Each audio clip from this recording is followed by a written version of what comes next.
এখনো পর্যন্ত আমি টর্কে যতগুলো প্রবলেম করেছি তাতে আমরা শুধুমাত্র টর্কের মান বের করেছি। সত্যি বলতে কি এতটুকুই আসলে দরকার হয়, কিন্তু টর্ক একটা ভেক্টর রাশি এবং এর দিক বের করা যায়। কারণ টর্কে সংজ্ঞায়িত করা হয় ঘূর্ণন অক্ষ হতে প্রযুক্ত বলের দূরত্ব আর যেই বলের কারণে ঘূর্ণন উৎপন্ন হচ্ছে সেই বলের ক্রস গুণ হিসেবে। এ দুটোই ভেক্টর। প্রথমে আমরা যেভাবে ভেক্টর শিখেছিলাম সেভাবেই এটা দেখা যাক, তারপরে আমি আপনাদেরকে দেখাবো এটা এবং ক্রস গুণ থেকে যা পাচ্ছি সেটা আসলে একই জিনিস। যদিও এবার আমরা ক্রস গুণ থেকে শুধুমাত্র টর্কের মানই নয় দিকও পাবো। যদিও দেখব যে সেই দূরত্বটা শুধু টর্কের সংজ্ঞাটা বুঝতেই সাহায্য করে, ব্যাপারটা সম্পর্কে নিজে থেকে আপনি খুব ভালোভাবে হয়তো বুঝতে পারবেন না। যাই হোক, আমি টর্ক সম্পর্কে আগে কি বলেছিলাম, আমরা ধরে নিয়েছিলাম যে একটা আর্ম আছে, ধরে নিচ্ছি এটা সেই আর্ম। এটা একটা ঘড়ির কাঁটার মতো হতে পারে যেটা এখানে দেওয়ালের সাথে পিন দিয়ে আটকানো। এটা এই পিনের চারপাশে ঘুরতে পারে। আমি অন্য একটা রং ব্যবহার করি, এই রংটা ভালো লাগছে না। আমরা এই পিভট পয়েন্ট থেকে একটা দূরত্ব ধরে নিচ্ছি। ধরে নিলাম এই দূরত্বটা হলো 10, এটা হলো আর, আর এই আর এর মান হলো 10। পিভট পয়েন্ট থেকে 10 একক দূরত্বে আমি একটা বল এফ প্রয়োগ করলাম। আমি এটা হলুদ রং দিয়ে দেখাই। আমি এখানে এফ বল প্রয়োগ করলাম। আমি এটা সোজাভাবে আঁকি। আমি একটা কোণ করে এফ বল প্রয়োগ করলাম। এটা হলো বল এফ, এটাও একটা ভেক্টর, এর মান এবং দিক আছে। ধরে নিচ্ছি এটা হলো 10 মিটারস। আর আমি যে বল প্রয়োগ করলাম সেটার মান ধরলাম 7 নিউটনস। না থাক, আমি বরং অন্য কিছু ধরি। আমি স্কোয়ার রুট অফ 3 নিউটনস বল প্রয়োগ করলাম। আমি 7 ধরলাম না, কারণ এরকম সংখ্যা অনেকবার ধরা হয়েছে। আর ধরে নিচ্ছি বল এবং লিভার আর্ম বা যে বাহুটা ঘুরছে তার মধ্যবর্তী কোণ, আমি এবার রেডিয়ানে ধরে নিলাম এই কোণটা হলো π/3। আপনি যদি এটা ডিগ্রিতে নিতে চান তবে তা হলো 60 ডিগ্রিজ। π/3 রেডিয়ান সমান হলো থিটা। আমরা মোমেন্ট বা টর্ক সম্পর্কে এর মধ্যেই জেনেছি। এই পিভট পয়েন্টের চারপাশে টর্ক কত বা এই বলের কারণে কত টর্ক প্রযুক্ত হচ্ছে। আমরা টর্ক সম্পর্কে শিখেছি, আবার মোমেন্ট সম্পর্কেও শিখেছি। এই প্রবলেমের কঠিন অংশটা হলো এই বলটাকে ঘূর্ণন অক্ষ থেকে দূরত্ব দিয়ে শুধু গুণ করে দিলেই চলবে না। আপনাকে এই বলের সেই উপাংশটা নিতে হবে যেটার জন্য আসলে ঘূর্ণন উৎপন্ন হচ্ছে, বা বলের সেই উপাংশ নিতে হবে যেটা এই ঘূর্ণায়মান বাহুর উপর লম্ব হবে বা এই মোমেন্ট আর্মের উপর লম্ব হবে। তাহলে কিভাবে এটা বের করব? এই বলে যে উপাংশটা এই আর্মের উপর লম্ব হবে আমি সেটা এখানে আঁকছি। সেটা দেখতে এরকম হবে, এটা এরকম হবে। আমি এটা এখানেও আঁকতে পারি। এই উপাংশ বা এই উপাংশটা এই মোমেন্ট আর্মের উপর লম্ব হবে।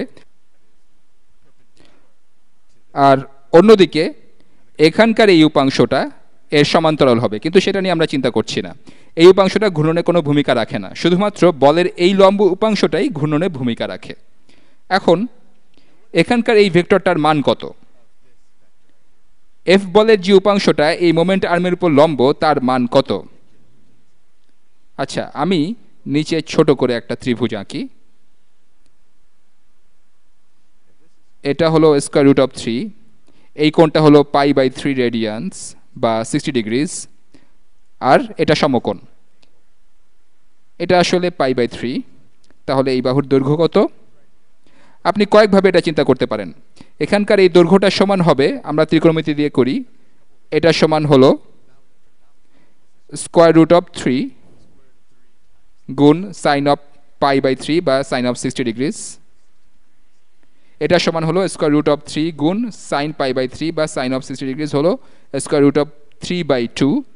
এখন স্কয়ার রুট অফ 3 গুণ স্কয়ার রুট অফ 3 সমান হলো 3, তাহলে এটা সমান হবে 3/2। তাহলে এই বলের যেই উপাংশটা এই আর্মের উপর লম্ব তার সমান হলো 3/2 নিউটনস। এবার আমরা টর্কের মান বের করতে পারবো। এটা হবে 3/2 নিউটনস গুণ 10 মিটার্স। তাহলে টর্কের মান হবে, এবার আমি নোটেশনের ব্যাপারে একটু সতর্ক হচ্ছি যাতে আপনাদের মনে থাকে যে টর্ক হলো একটা ভেক্টর। অনেক সময় সিডো ভেক্টর টার্মটাও এক্ষেত্রে ব্যবহার করা হয়, কিন্তু আমি সেদিকে যাচ্ছি না। তাহলে এই টর্কের মান কত? এটা হলো 3/2 নিউটনস গুণ দূরত্ব। মনে রাখবেন আমি ভেক্টরটা এখানে এঁকেছি এটা উপাংশ বোঝানোর জন্য। আমি ভেক্টরটাকে এখানে সরিয়ে আনতে পারি কারণ বলটা আসলে এখানেই প্রযুক্ত হচ্ছে। আমরা ভেক্টরটাকে এখানে সরিয়ে আনছি, তাহলে এটাও 3/2 নিউটনস। এবার বিষয়টা একটু পরিষ্কার হচ্ছে। এই 3/2 নিউটনস গুণ পিভট পয়েন্ট থেকে দূরত্ব, তাহলে গুণ 10 মিটার্স, 10 মিটার্স, আর এটা সমান 15 নিউটন মিটার্স। তাহলে টর্কের মান হলো 15 নিউটন মিটার্স। আশা করি এটা আপনাদের কাছে পরিচিত মনে হচ্ছে।